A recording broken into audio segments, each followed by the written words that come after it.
Hello, ഇന്നൊരു പായസത്തിൻ്റെ റെസിപ്പിയാണ്. ഏത്തപ്പഴം വെച്ചിട്ടാണ് ഈ പായസം ഉണ്ടാക്കുന്നത്. വീഡിയോ കണ്ടിട്ട് ഇഷ്ടപ്പെട്ടിട്ടുണ്ടെങ്കിൽ എല്ലാവരും ഒന്ന് ലൈക്ക് ചെയ്ത് സബ്സ്ക്രൈബ് ചെയ്യണേ. ഇതെങ്ങനെ ഉണ്ടാക്കാൻ നോക്കാം. അതിന് വേണ്ടിയിട്ട് 4 ഏത്തപ്പഴം എടുത്തിട്ടുണ്ട്. ഒരു മീഡിയം പഴുപ്പുള്ള ഏത്തപ്പഴമാണ് എടുത്തിട്ടുള്ളത്. ഇതിനി ചെറിയ കഷ്ണങ്ങളായിട്ട് മുറിച്ചെടുക്കാം. മുഴുവനും ഇതുപോലെ ചെറിയ കഷ്ണങ്ങളായിട്ട് മുറിച്ചെടുത്തിട്ടുണ്ട്. ഇനി ഒരു പാത്രം ചൂടായി വരുമ്പോൾ അതിൻ്റെ അകത്തേക്ക് നമ്മൾ അരിഞ്ഞു വെച്ചിട്ടുള്ള പഴം ചേർത്ത് കൊടുക്കാം. ഇനി ഇതിലേക്ക് 1/2 കപ്പ് വെള്ളം കൂടി ഒഴിച്ചു കൊടുക്കാം. പച്ചവെള്ളം തന്നെ ഒഴിച്ചു കൊടുത്താൽ മതിയാവും. ഇനി ഇത് അടച്ചു വെച്ചിട്ടൊന്ന് വേവിച്ചെടുക്കാം. പഴം വെന്ത് വരുമ്പോഴേക്കും നമുക്കിതിന് വേണ്ടിയിട്ടുള്ള ശർക്കര പാനി ഉണ്ടാക്കാം. അതിന് വേണ്ടിയിട്ട് ഒരു 5 കട്ട ശർക്കര എടുത്തിട്ടുണ്ട്. അത് ജസ്റ്റ് ഒന്ന് പൊടിച്ചെടുത്തിട്ട് ഒരു പാത്രത്തിലേക്ക് ഇട്ട് കൊടുക്കുക. അതിൻ്റെ അകത്തേക്ക് 1/2 കപ്പ് വെള്ളം കൂടി ചേർത്തിട്ട് നന്നായിട്ടൊന്ന് അലിയിച്ചെടുക്കാം. ശർക്കര മുഴുവനും അലിഞ്ഞു വന്നാൽ മാത്രം മതി. ഇതിനി കുറുക്കിയെടുക്കേണ്ട ആവശ്യമൊന്നുമില്ല. ഇനി ഈ ശർക്കര പാനി ഒന്ന് അരിച്ചിട്ട് മാറ്റി വെക്കാം.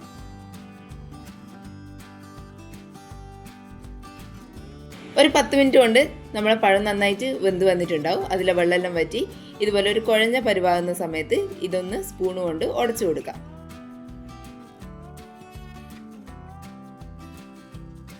ചെറുതായിട്ടൊന്ന് ഉടച്ചെടുത്താൽ മതിയാവും.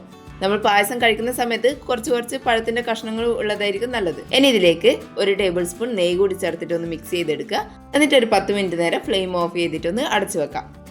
10 മിനിറ്റിന് ശേഷം ഫ്ലെയിം ഓൺ ചെയ്തിട്ട് നമ്മൾ ഉരുക്കി വെച്ചിട്ടുള്ള ശർക്കര പാനി ഇതിൻ്റെ അകത്തേക്ക് ഒഴിച്ചു കൊടുക്കുക. ഇനി എല്ലാം കൂടി നന്നായിട്ടൊന്ന് മിക്സ് ചെയ്തെടുക്കാം. ചൂടോടുകൂടി ആകുമ്പോൾ ഇത് പെട്ടെന്ന് മിക്സ് ചെയ്തെടുക്കാൻ പറ്റും. അതുകൊണ്ട് ഹൈ ഫ്ലെയിമിൽ തന്നെ വെച്ചിട്ട് ഇതുപോലെ മിക്സ് ചെയ്തെടുക്കാം. ഇത് മിക്സ് ചെയ്യുന്നതിൻ്റെ കൂടെ തന്നെ പഴമൊന്ന് ഉടച്ചു കൊടുക്കുകയും ചെയ്യാം. നന്നായിട്ടൊന്ന് കുറുകി വരാൻ വേണ്ടിയിട്ടാണ് അതുപോലെ ചെയ്യുന്നത്. ഇനി ഇതിൻ്റെ അകത്തേക്ക് തേങ്ങാപ്പാൽ ഒഴിച്ചു കൊടുക്കുക. ആദ്യം 2 പാലാണ് ചേർത്ത് കൊടുക്കുന്നത്. 2 കപ്പ് 2 പാൽ ചേർത്ത് കൊടുക്കുന്നുണ്ട്. ഇനി ഇത് നന്നായിട്ടൊന്ന് ഇളക്കി കൊടുക്കുക. ഈ 2 പാലിൽ കടന്നിട്ട് ഈ പഴം ഒന്നും കൂടി വെന്ത് വരണം. വെന്ത് കുറുകി വരുന്നവരെ ഇതൊന്ന് ഇതുപോലെ മിക്സ് ചെയ്തുകൊണ്ടേ ഇരിക്കുക. തേങ്ങാപ്പാൽ ഒഴിച്ചു കൊടുത്തതിന് ശേഷം ഫ്ലെയിം ഒന്ന് മീഡിയത്തിലാക്കി വെക്കുക. അതിനുശേഷം ഇതുപോലെ മിക്സ് ചെയ്ത് കൊടുത്താൽ മതിയാവും. ഇതിപ്പോൾ നന്നായിട്ട് തിളച്ച് വന്നിട്ടുണ്ട്. ഇതിനെ ഒന്ന് ചെറുതായിട്ട് കുറുകി വരുന്നവരെ ഇതുപോലെ തന്നെ കണ്ടിന്യൂസ് ആയിട്ട് ഇളക്കി കൊടുക്കാം. ഈ സമയത്ത് ഇതിൻ്റെ അകത്തേക്ക് 1/2 ടീസ്പൂണ് ചുക്ക് പൊടി ചേർത്ത് കൊടുക്കാം. കൂടെ തന്നെ 1/2 ടീസ്പൂൺ ഏലക്ക പൊടിച്ചതും ഒരു നുള്ളു ഉപ്പും കൂടി ചേർത്ത് കൊടുക്കാം.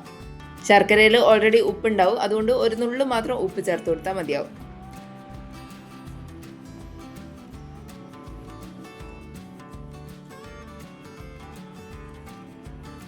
ഇതിപ്പോൾ നന്നായിട്ട് കുറുകി വന്നിട്ടുണ്ട്. അതിൻ്റെ അകത്തേക്ക് 1 കപ്പ് 1 പാൽ ഒഴിച്ചു കൊടുക്കാം. നല്ല കട്ടിയുള്ള 1 പാൽ തന്നെ ഒഴിച്ചു കൊടുക്കാം. ഇനി ഇതൊന്ന് മിക്സ് ചെയ്തെടുക്കാം. മീഡിയം ഫ്ലെയിമിൽ തന്നെയാണ് വെച്ചിട്ടുള്ളത്. 1 പാൽ ഒഴിച്ചതിന് ശേഷം തിളപ്പിക്കേണ്ട ആവശ്യമില്ല. ഇതെല്ലാം കൂടി നന്നായിട്ടൊന്ന് മിക്സ് ചെയ്തെടുക്കുമ്പോഴേക്കും തന്നെ പാല് നന്നായിട്ട് ചൂടായി വിട്ട് വന്നിട്ടുണ്ടാവും. തിള വരുന്നതിന് തൊട്ട് മുന്നേ ഇത് ഫ്ലെയിം ഒന്ന് ഓഫ് ചെയ്ത് കൊടുക്കുക. അല്ലെങ്കിൽ പാല് പിരിഞ്ഞു പോകാൻ സാധ്യതയുണ്ട്. ഇനി ഒരു പാനിൽ കുറച്ച് നെയ്യ് ഒഴിച്ചു കൊടുക്കുക. അതിൻ്റെ അകത്തേക്ക് കുറച്ച് തേങ്ങ കൊത്തിട്ട് കൊടുക്കുക.